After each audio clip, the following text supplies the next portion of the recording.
Assalamualaikum warahmatullahi wabarakatuh.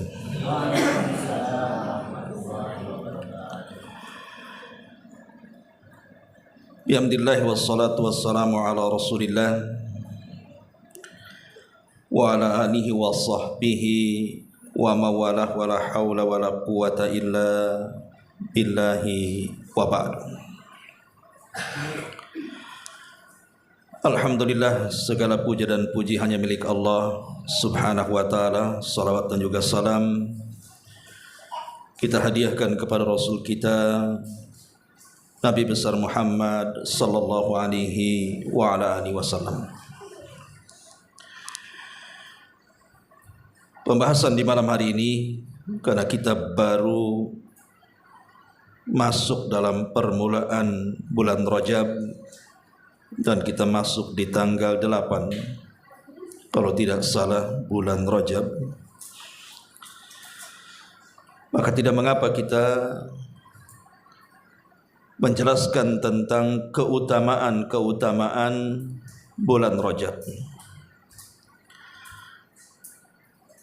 Apa saja amalan-amalan di bulan Rajab.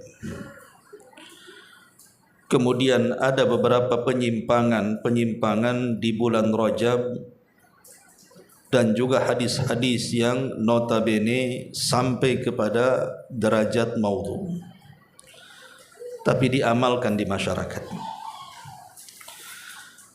Maka sebagai seorang muslim tentu harus mengetahui setiap bulan itu apa saja keutamaannya.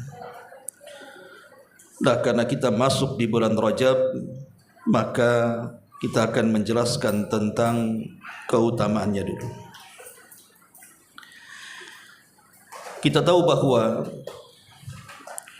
di dalam Al-Quranul Karim Allah subhanahu wa ta'ala berfirman, wa rabbuka yakhluqu ma yasha'u wa yakhtar. Dan Rabbmu, kata Allah, telah menciptakan dari makhluk-makhluknya sesuai dengan yang Dia kehendaki. Kemudian Allah pilih dari makhluk-makhluk yang diciptakannya.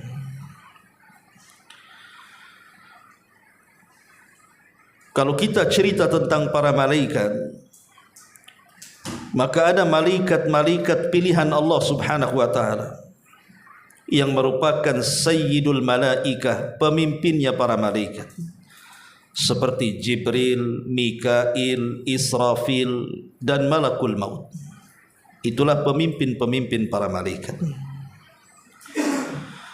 Kalau kita cerita para rasul, di sana ada ulul azmi yang merupakan rasul-rasul pilihan Allah subhanahu wa ta'ala, dimulai daripada Nuh alaihi salam, kemudian Ibrahim alaihi salam, kemudian Musa alaihi salatu wassalam, kemudian Isa alaihi salatu wassalam, dan ditutup dengan kerasulan Nabi kita Muhammad sallallahu alaihi wasallam. Dan tentu dari ulul azmi ini hanya ada dua yang disebut dengan Khalilur Rahman, kekasih Allah. Dan dari kekasih Allah itu hanya Allah pilih satu untuk memimpin semua para nabi dan rasul, bahkan semua al-awwaluna wal akhirun. Dialah Rasul kita Muhammad sallallahu alaihi wasallam. Tapi kalau kita cerita hari, dalam sepekan tentu di sana ada hari Jumat yang disebut dengan Sayyidul Ayyam, pemimpinnya hari-hari. Di hari itulah Adam diciptakan, di hari itulah Adam dimasukkan ke dalam sorga, di hari itu pula Adam dikeluarkan dari sorga, dan di hari itu juga kiamat dibangkitkan. Tapi kalau kita cerita bulan-bulan dalam satu tahun, di sana ada Ashhurul Hurum, bulan-bulan suci atau bulan-bulan mulia. Dimulai daripada bulan Muharram, kemudian bulan Rajab, kemudian bulan Dzulqa'dah, dan juga bulan Dzulhijjah. Itulah yang disebut dengan Ashhurul Hurum. Walaupun dari semua bulan dalam setahun tentu Sayyidus Syuhur adalah bulan Ramadan, pemimpinnya bulan-bulan adalah bulan Ramadan. Lah di antara Ashhurul Hurum, bulan-bulan yang sangat dimuliakan di dalam Al-Quran, lah salah satu dari 4 bulan itu adalah Rajab. Itulah yang Allah Subhanahu wa taala isyaratkan di dalam surah At-Taubah ayat 36, di mana Allah Subhanahu wa taala mengatakan, inna iddatash syuhuri indallahi 12 syahran fi kitabillah yauma khalaqas samawati wal ardh minha arba'atun hurum dzalika dinul qayyim fala tadlimu fihinna anfusakum. Sesungguhnya bilangan bulan menurut ketentuan Allah Subhanahu wa taala saat Allah menciptakan langit dan bumi jumlahnya 12 bulan. Dari 12 bulan itu Allah kecualikan ada 4 bulan yang disebut dengan Ashhurul Hurum, bulan-bulan mulia. Dan itulah ketetapan agama yang lurus. Oleh karena itu Allah katakan, jangan sekali-kali kalian berbuat zalim di 4 bulan itu. Ketika Nabi SAW memberikan catatan kepada surah At-Taubah ayat 36, inilah yang disebut dengan hadis mentafsirkan Al-Quran. Kata Nabi SAW, inna zamana qad istadara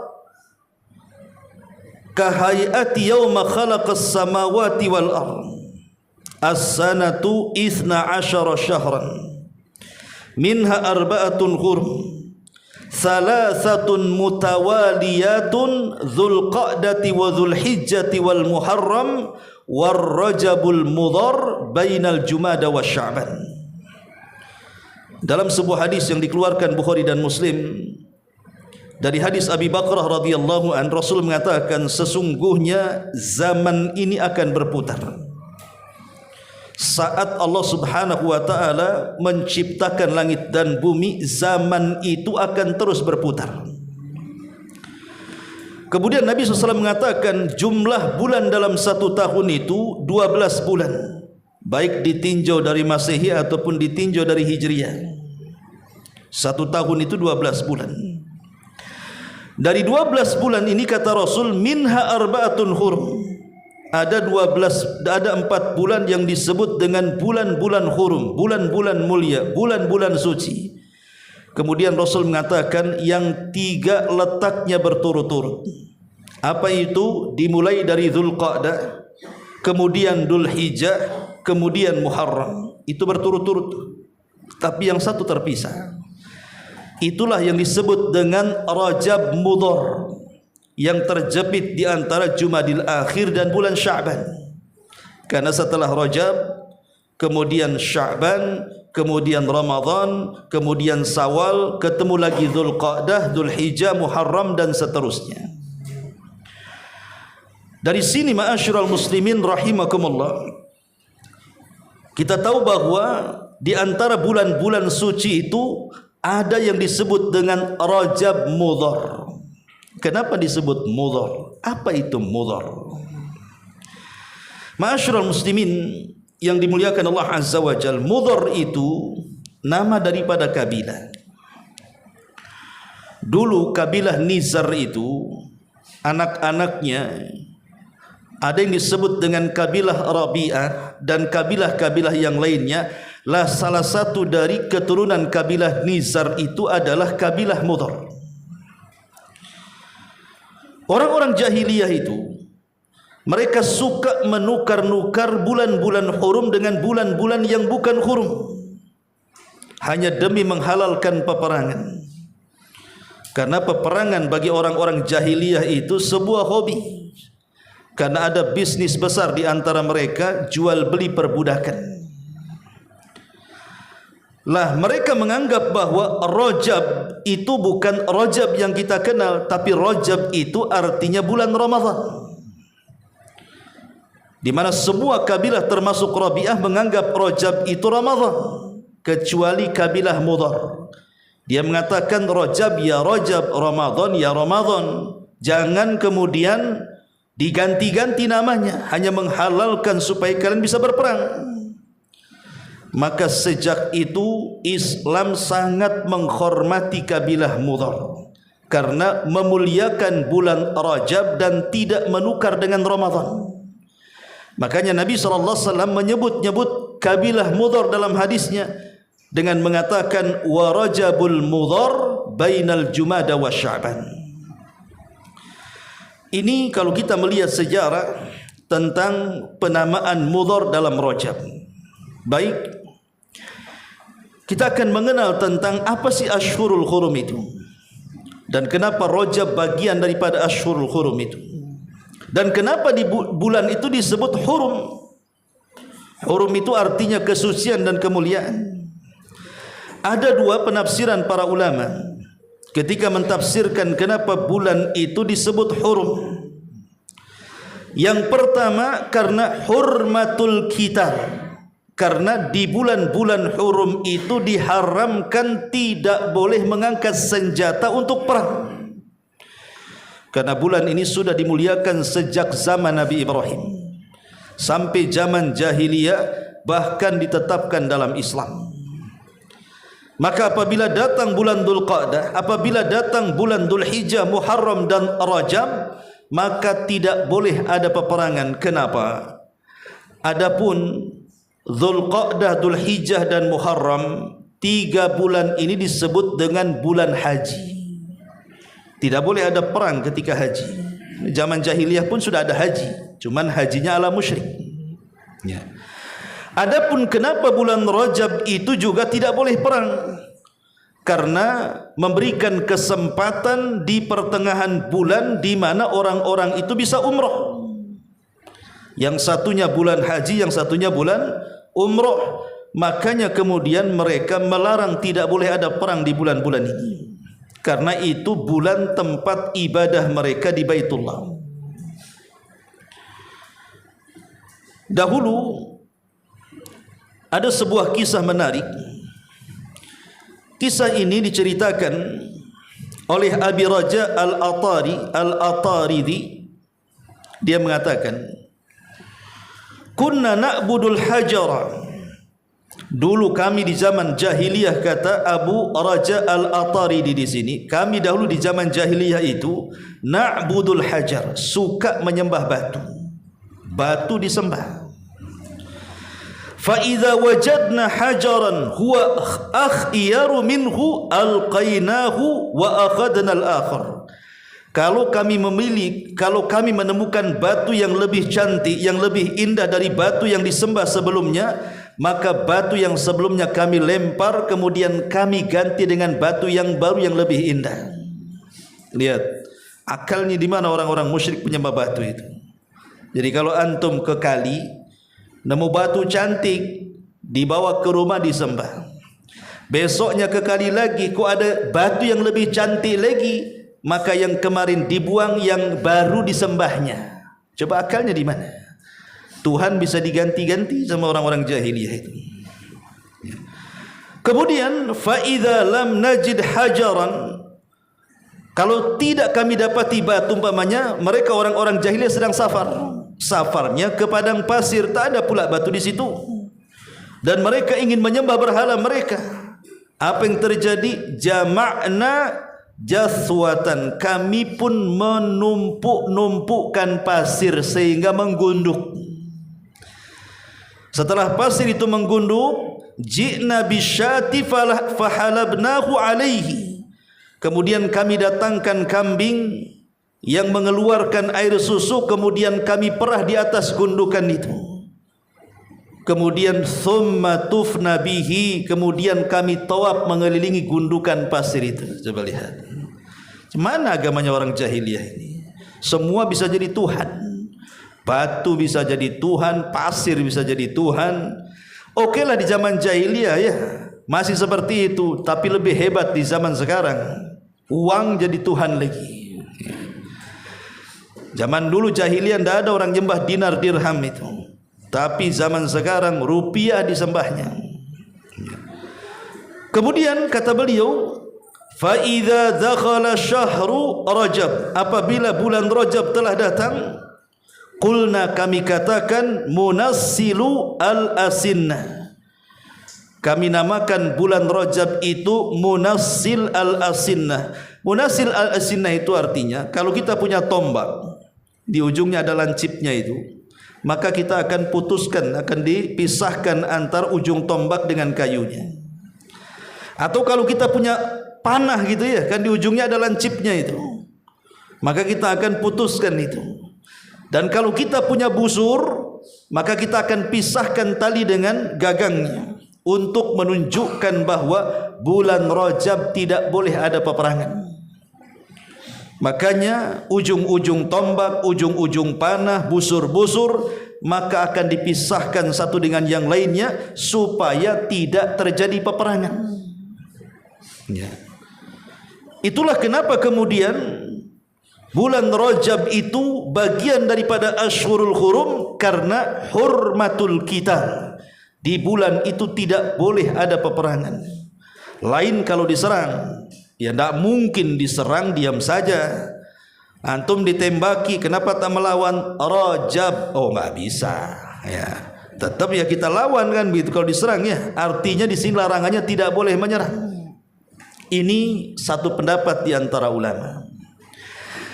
Pendapat yang kedua, kenapa bulan Rajab itu tidak dikatakan Ashhurul Hurum, satu di antara 4 bulan-bulan hurum? Lihurmati az-zulmi fiha.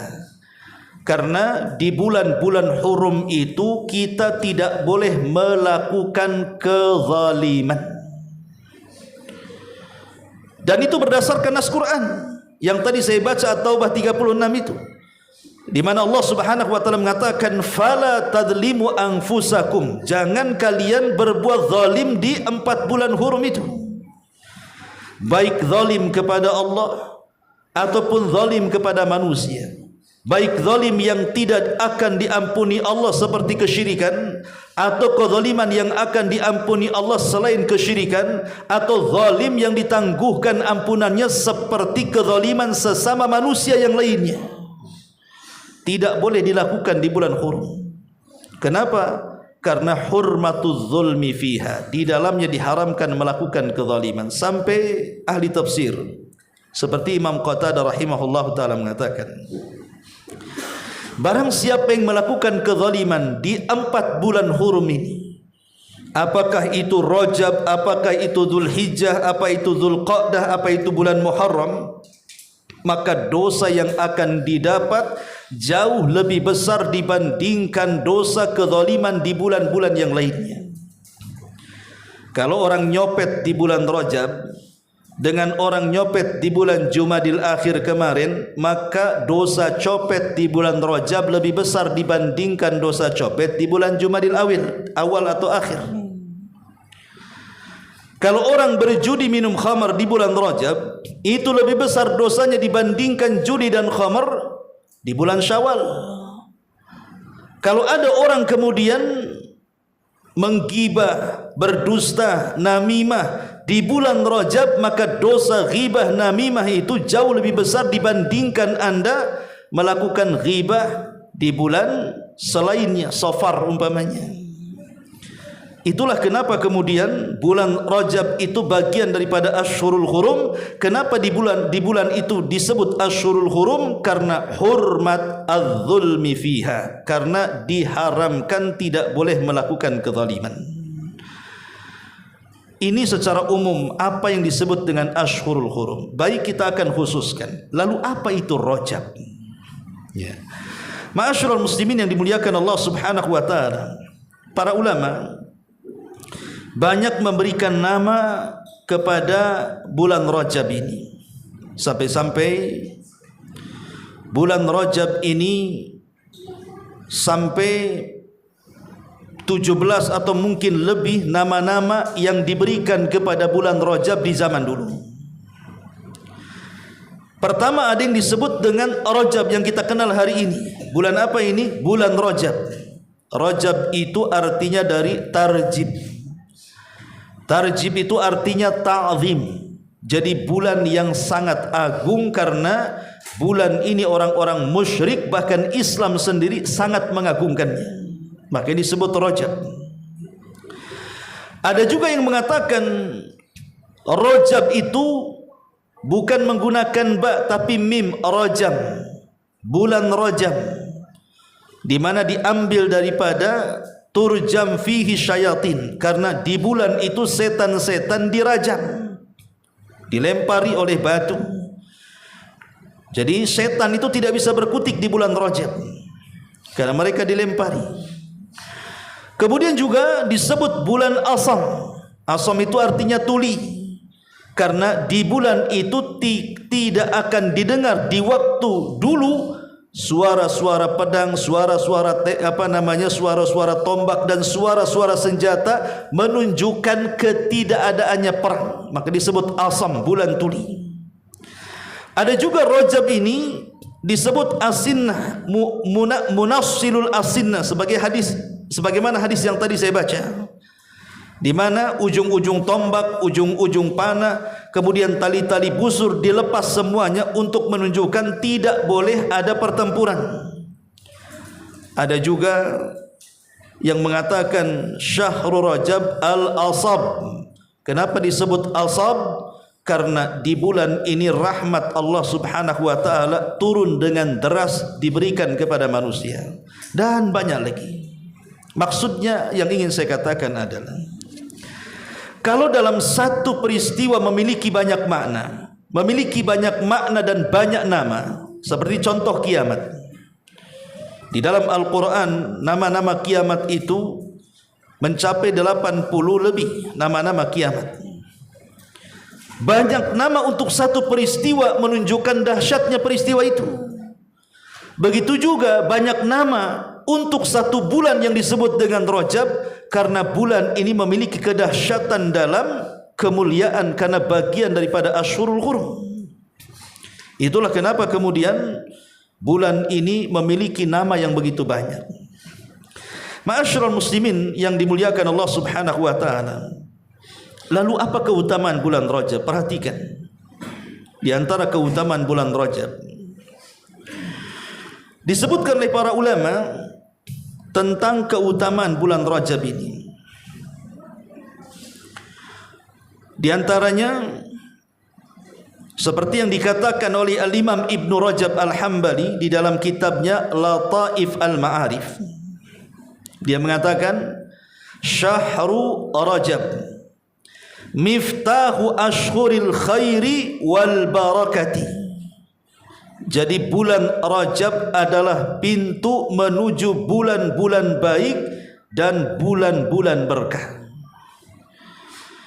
Bahkan dikatakan oleh Abu Bakar Al-Warraq Al-Balkhi rahimahullahu taala, syahru Rajab syahru lizzar'i wa Sya'ban syahru lissaki lizzar'i wa Ramadan syahru lihisadi zar'i.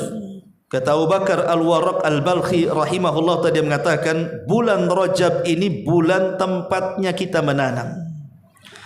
Nanti setelah Rajab itu ada Sya'ban. Sya'ban itu bulannya menyiram. Nanti setelah Sya'ban ada namanya Ramadan. Lah Ramadan itulah bulan saatnya kita memanen. Rajab menanam, Sya'ban mengairi, kemudian Ramadan tinggal panen. Kemudian juga dikatakan oleh para ulama yang lainnya, Rajab ini adalah syahru al-mahabbah, syahru taubah, wa Sya'ban syahrul mahabbah, wa Ramadan syahrul qurbah. Rajab ini bulan tempatnya kita bertobat. Nanti setelah Ramadan, bulan tempatnya kita mendekatkan diri untuk mendapatkan mahabbah, kecintaan Allah. Nanti Ramadan itu bulan yang betul-betul kita didekatkan dengan Allah Subhanahu wa taala. Begini ikhwatu fiddin. Kalau orang menanam, umumnya menanam apa saja. Saya pernah bertanya kepada para petani, seperti orang yang menanam padi, bawang, cabai dan yang semacamnya. Itu kan rata-rata dari mulai menanam sampai memanen itu kurang lebih 3 bulan kan. Kurang lebih 3 bulan lah, ada yang sampai 4 bulan. Tapi kurang lebih 3 bulan. Kalau kita tanam padi ini ataupun cabai selama 3 bulan, anggap saja kita tanam di bulan Rajab. Kemudian di bulan Sya'ban kita pupuk, kita airi sampai dia besar. Masuk Ramadan kita bisalah tanam cabai itu. Bisa kita panen cabainya kan? Coba kalau seandainya antum tanam cabai di bulan Ramadan, mungkin enggak di bulan Ramadan antum tanam cabai, antum siram cabai, antum panen cabai? Mustahil. Nah, mungkin dalam 1 bulan kan? Kecuali dengan simsalabim abagadabragla kan gitu. Disulap mungkin saja. Logikanya begini ikhwan. Ibadah-ibadah yang selalu dilakukan di bulan Ramadan itu identik dengan beberapa ibadah. Pertama, salat tarawih. Itu sudah pasti. Kemudian membaca Quran, itu sudah pasti. Ya kan? Kemudian berpuasa, itu sudah pasti. Ini 3 amalan yang pasti dilakukan orang di bulan Ramadan. Puasa, baca Quran, salat tarawih, atau mungkin yang keempatnya bersedekah. 4 amalan ini.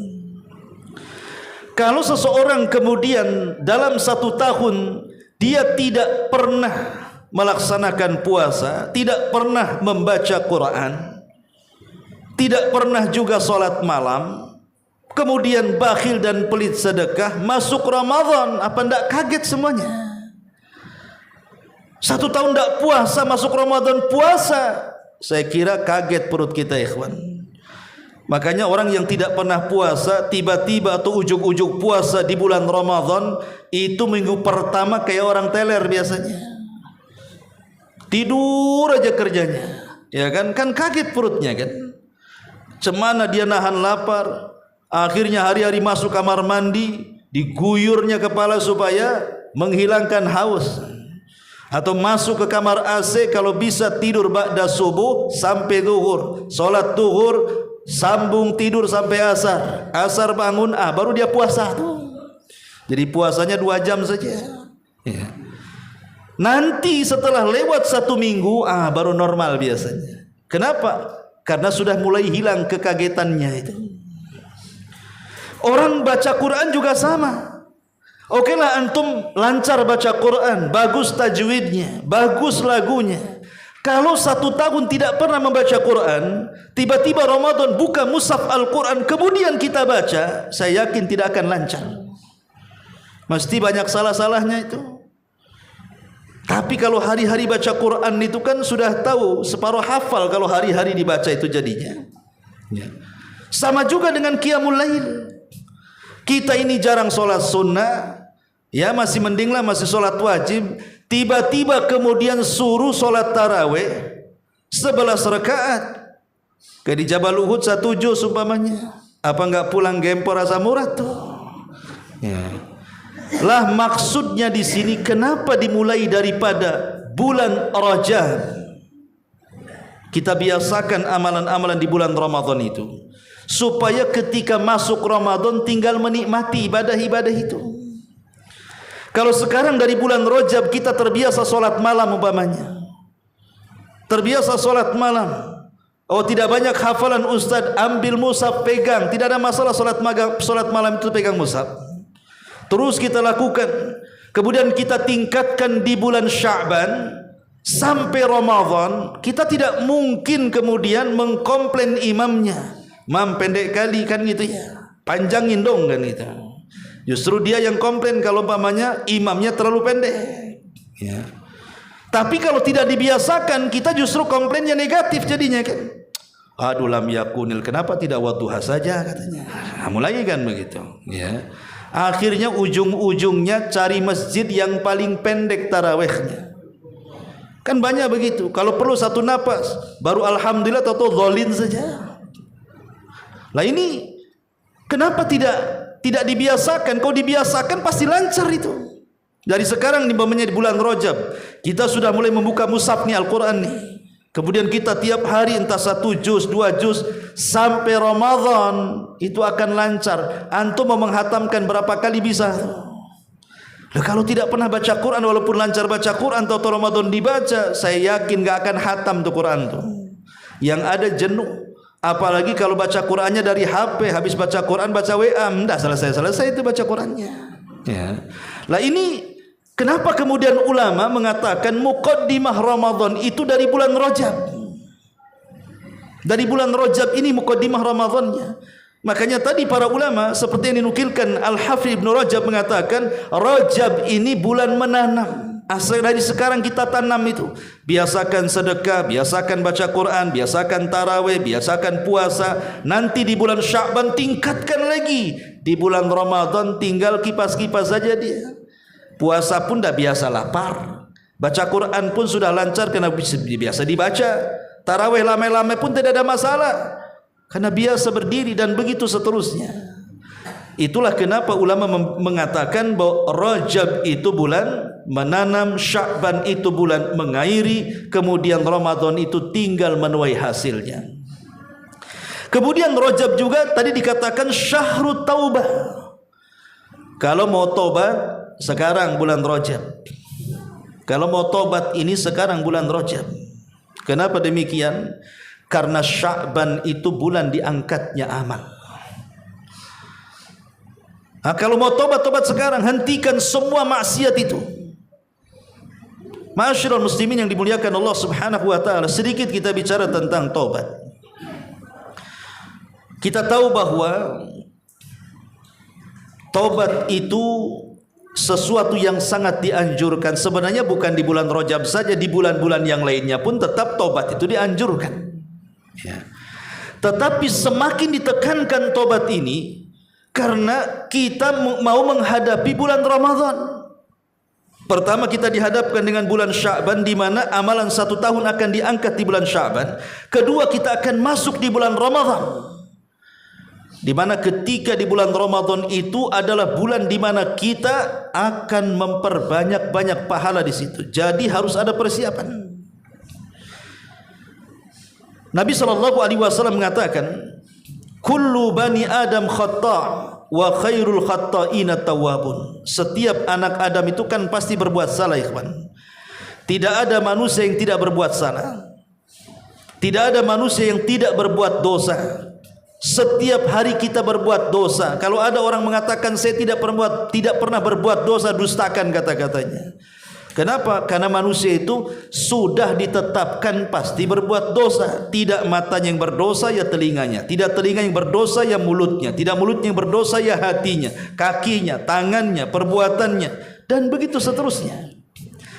Tapi Nabi SAW mengatakan sebaik-baik orang yang berdosa itu adalah orang-orang yang bertobat.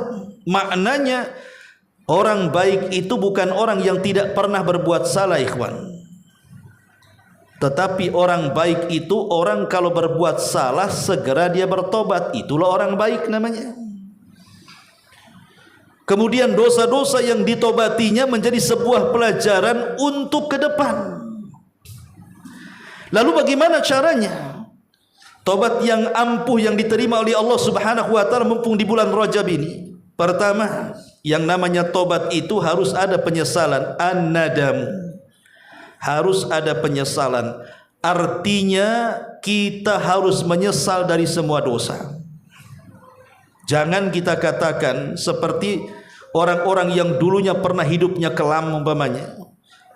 Pernah hidupnya acak-acakan, banyak maksiat yang dikerjakan. Setelah tua dia bertobat, dia bercerita kepada kita, dulu aku pernah berbuat maksiat, semua maksiat aku sudah lakukan, dan aku sudah puas dengan maksiat itu. Sekarang tinggal baiknya saja.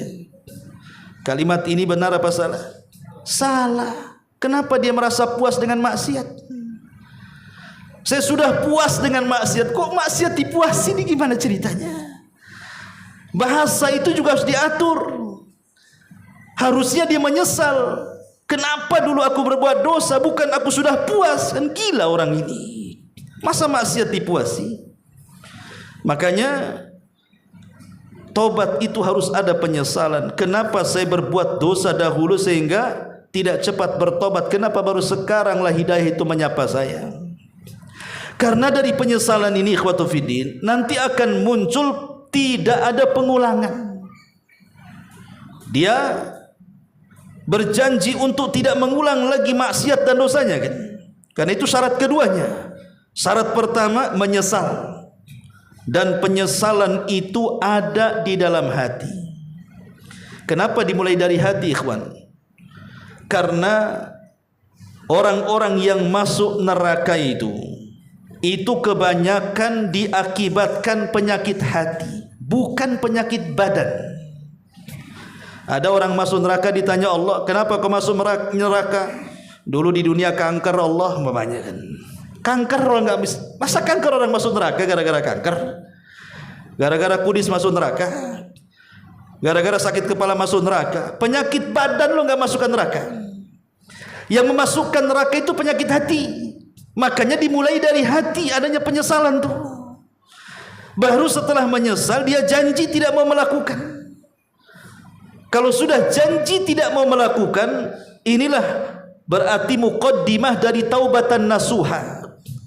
Taubatan nasuha, kenapa disebut nasuha? Nasuha itu karena nasuh artinya menasihati, menasihati yang bertobat untuk tidak melakukan kembali, gitu maksudnya.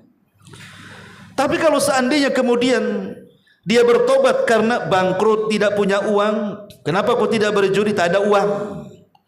Kalau sudah ada uang, tak tahulah, ya judi lagi mungkin. Itu bukan tobat namanya. Ya, berarti berhenti maksiatnya karena tidak ada uang kan?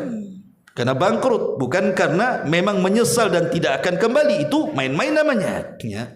Baru setelah itu, baru yang ketiga, meninggalkan perbuatan maksiat secara mutlak.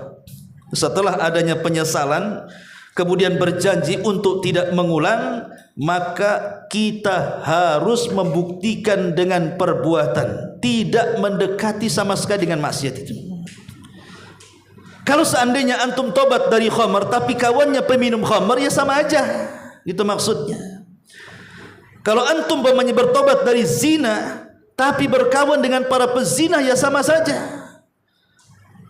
Kalau kita tobat dari perbuatan syirik dan bid'ah tapi kita bersama mereka, ya lama-lama ikut juga jadinya kan. Kita tinggalkan semuanya, maksiat dan orang-orangnya.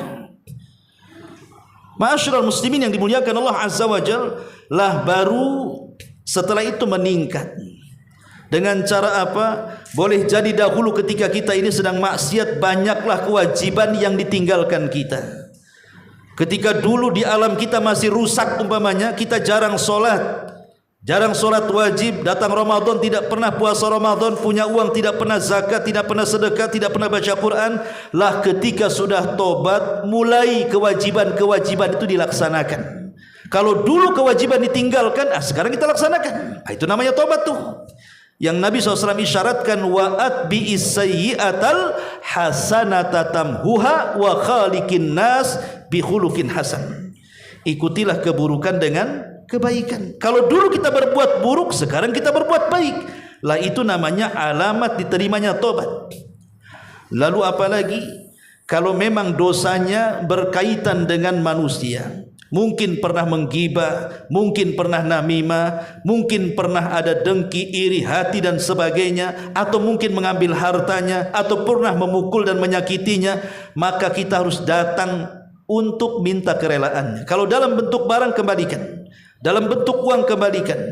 Tapi dalam bentuk ucapan, minta kerelaannya. Kita harus minta maaf. Soal dia memaafkan atau tidak itu urusan Allah, tapi kewajiban kita yang berbuat salah minta maaf kepada dia. Itu kalau berkenaan dengan hukukul adami, hak-hak anak Adam ya. Kemudian juga biasakan melakukan ketaatan. Robah akhlaknya, robah budi pekertinya, robah kemudian situasinya. Yang dulunya suka gibah, maka sekarang suka zikir, gitu maksudnya. Yang dulunya melangkah ke tempat-tempat maksiat, langkahkan kaki ke masjid-masjid dan ke majelis taklim. Dirubah suasananya tuh. Itu betul-betul bertobat, ikhwatu fillah muliakan Allah Azza wa Jalla. Itu namanya melatih diri untuk ketaatan. Dan yang terakhir tentunya memperbanyak istighfar. Makanya Nabi SAW dalam sehari saja 70 sampai 100 kali, padahal dosanya sudah diampuni itu. Kenapa Nabi SAW yang dosanya diampuni, yang telah, yang sedang dan yang akan datang tetap istighfar 100 sampai 70 kali atau 70 kali sampai 100 kali? Karena istighfar itu ikhwatu fiddin perlu. Walaupun kita tidak sedang berbuat maksiat, sedang berbuat ibadah, tapi istighfar itu perlu. Kenapa? Karena tidak mungkin orang yang melakukan ibadah, apalagi setingkat kita ini, yang kalau ibadah dapat pahalanya 100% itu tidak ada ceritanya. Antum sholat, pemain tadi sholat isya, apakah pahala antum 100% sholat isya? Mustahil kalau di zaman sekarang. Boleh jadi kepotong tidak khusyuk, boleh jadi kepotong melamun, boleh jadi kepotong tidak tumak ninah, boleh jadi kepotong mungkin bacaannya asal-asalan. Mesti ada kurangnya kan ibadah itu. Makanya karena dalam ibadah itu terkadang ada kurangnya, lengkapi dengan istighfar, gitu maksudnya. Jadi istighfar itu tidak mesti karena berbuat dosa. Istighfar boleh jadi karena menyempurnakan yang kurang saat ibadah. Kenapa habis sholat kita disuruh istighfar 3 kali? Itu yang pertama kita baca loh. Kalau antum sholat wajib, kemudian habis sholat wajib, habis salam, apa yang pertama kali dibaca? Istighfar dulu sebelum yang lainnya. Antum baca astagfirullahaladzim, astagfirullahaladzim, astagfirullahaladzim, baru yang lainnya Allahumma antas salam, minkas salam, tabarakta ya'udus salam, dan begitu seterusnya. Baru tasbih, takbir, tahlil, dan begitu seterusnya. Kenapa dimulai dari istighfar? Para ulama mengatakan dimulai dari istighfar karena istighfar pertama dibaca dalam wirid untuk menyempurnakan kekurangan solat. Itu maksudnya. Ya, maka istighfar itu tidak mesti berbuat dosa, bisa saja kita lalai dalam ibadah, maka lengkapi dengan istighfar. Lah bulan Rajab ini kata ulama adalah syahrut taubah. Bulannya kita istighfar, bulannya kita tobat. Nanti kalau bulan Sya'ban, tingkatkan tuh dari tobat menjadi mahabbah. Kenapa demikian? Karena kalau tobat kita diterima di bulan Rajab, apa kata Allah? Innallaha yuhibbut tawwabina wa yuhibbul mutatahhirin. Allah cinta dengan orang-orang yang tobat itu. Kalau Allah terima tobat kita di bulan Rajab, maka Sya'ban Allah turunkan mahabbah kecintaannya. Karena pasti kalau orang sudah tobat, pasti akan lebih baik lagi ibadahnya kan. Lah kalau sudah turun mahabbah, maka masuk Ramadan kita menjadi hamba-hamba Allah yang dekat. Itu yang disebut syahrul qurbah namanya, dekat dengan Allah. Makanya kalau kita lihat ayat tentang kedekatan Allah dengan kita di dalam ayat wa idza sa'alaka ibadi anni fa inni qarib ujibu da'watad da'i idza da'an falyastajibu li wal yu'minu bi la'allahum yarshudun. Apabila hamba-hambaku bertanya soal aku ya Muhammad, katakan aku dekat. Akulah yang mengijabah setiap doa-doa yang berdoa kepadaku. Ayat ini diletakkan di mana? Ayat ini diletakkan dalam surah Al-Baqarah. Dan ayat ini terjepit dengan ayat-ayat yang bicara soal Ramadan. Sebelumnya bicara syahrul Ramadan alladzi unzila fihil Quran, bulan Ramadan, bulan diturunkan Al-Quran. Kemudian setelah ayat ini baru ayat tentang kedekatan Allah. Apabila hambaku bertanya soal aku, katakan aku dekat. Setelah ayat itu bercerita tentang hukum di malam hari bulan Ramadan. Uhillat lakum lailatas siyam arrafathu ila nisaikum hunnal libasul lakum walakum libasul lahun, dan begitu seterusnya. Ketika ayat kedekatan Allah ini dijepit dengan 2 ayat yang bicara Ramadan, menunjukkan bahwa kedekatan Allah di bulan Ramadan jauh lebih dekat dibandingkan bulan-bulan yang lainnya. Makanya Rajab bulan tobat, kemudian Sya'ban bulan mahabbah kecintaan Allah kepada kita, dan bulan Ramadanlah bulan qurbah, dekatnya Allah dengan kita, sehingga kita bisa meminta apa saja kepada Allah di bulan Ramadan. Ma'asyiral muslimin yang dimuliakan Allah Azza wa Jalla, itulah di antara keutamaan bulan Rajab. Lalu adakah amalan-amalan khusus di bulan Rajab ini, ikhwan? Maka para ulama mengatakan tidak ada satupun ibadah khusus yang diperintahkan Rasul yang harus dilakukan di bulan Rajab. Karena begini, orang-orang Syiah, ikhwan, itu di bulan Rajab. Kalau masuk bulan Rajab, orang-orang Syiah itu mereka kalau datang hari Kamis malam Jumat, maka hari Kamis mereka memulai dengan puasa di permulaan Rajab ya. Maksudnya orang Syiah itu kalau datang permulaan Rajab kemudian masuk di hari Kamis, maka mereka akan puasa di hari Kamisnya. Kemudian maghrib ke isya mereka akan menghususkan solat yang disebut dengan solat raghaib. Mereka menganggap itu solat raghaib. Di Iran ada, Allah alam di Indonesia, namanya solat raghaib. Ya. Lah solat raghaib ini dilakukan 12 rakaat. Dilakukan 12 rakaat. Di mana rakaat pertama membaca inna anzalnahu fi lailatul qadr 3 kali. Dan di rakaat yang kedua membaca qul huwallahu ahad sebanyak 12 kali. Kemudian apabila mereka selesai selesai dari berdiri membaca itu, kemudian sujud, maka mereka akan membaca subuhun quddus rabbul malaikati warruh, kemudian menyelesaikan salatnya setelah salam. Kemudian mereka pun berdoa kepada Allah Subhanahu wa taala. Itu disebut salat raghaib namanya. Salat 12 rakaat itu. Ya. Lah para ulama mengatakan seperti Imam Nawawi rahimahullahu taala mengatakan, hiya bid'atun qabihatun munkaratun asyaddal inkar. Salat raghaib ini adalah hukumnya bid'ah, jelek dan mungkar. Siapa yang mengatakan? Imam Nawawi rahimahullahu taala. Kemudian Ibnu Taimiyah mengatakan fala aslalaha, tidak ada asalnya, bal hiya muhdatsatun fala tustahabbu, bahkan itu diada-adakan dan tidak pernah disunnahkan.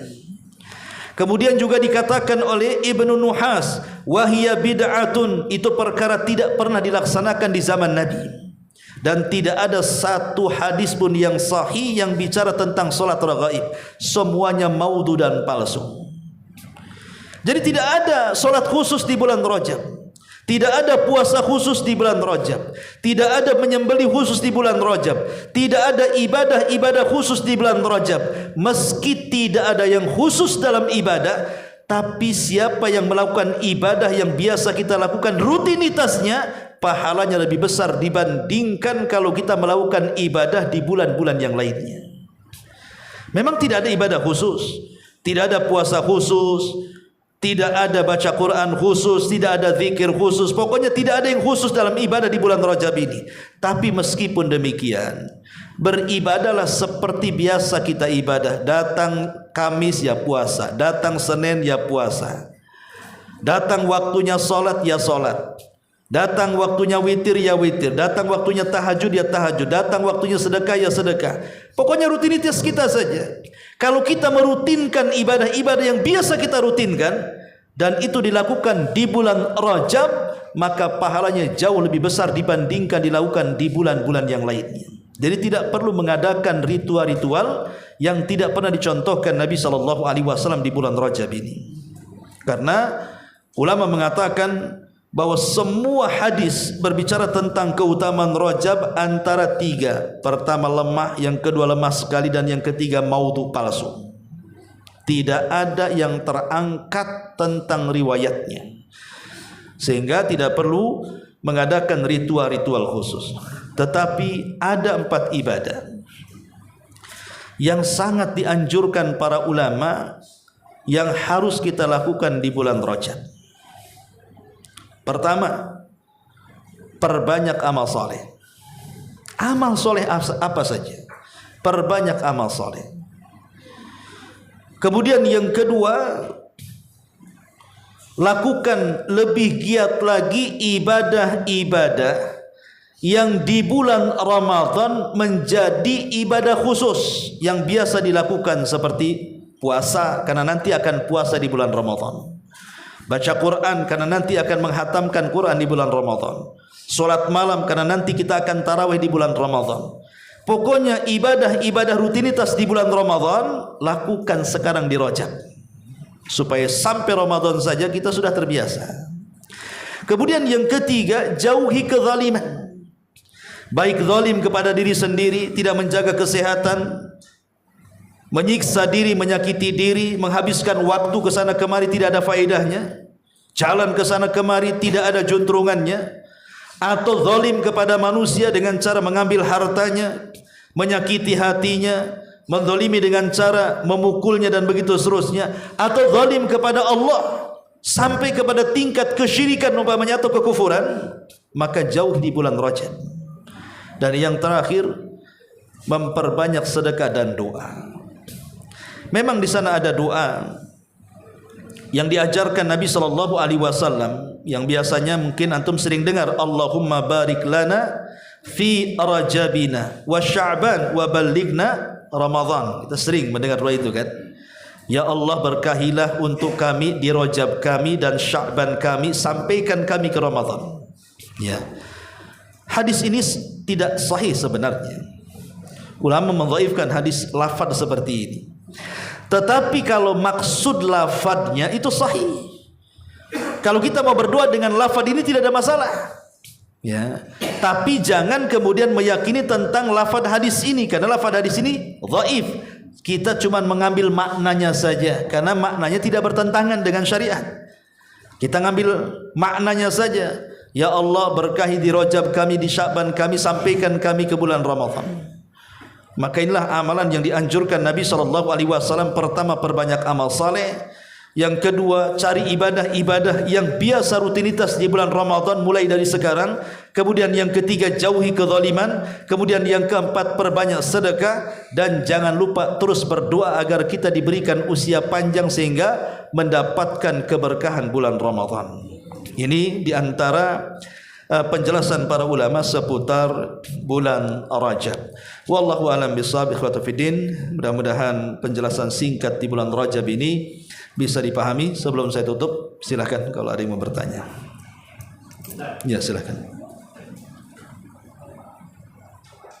Apakah Isra Mi'raj ini terjadinya di bulan Rajab? Ya, bismillah, alhamdulillah. Tentang peristiwa Isra Mi'raj ini tidak diketahui peristiwanya. Tidak diketahui peristiwa lain dengan kelahiran.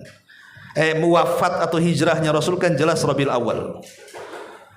Tentang kelahiran Rasul aja diperselisihkan. Ya kan, diperselisihkan.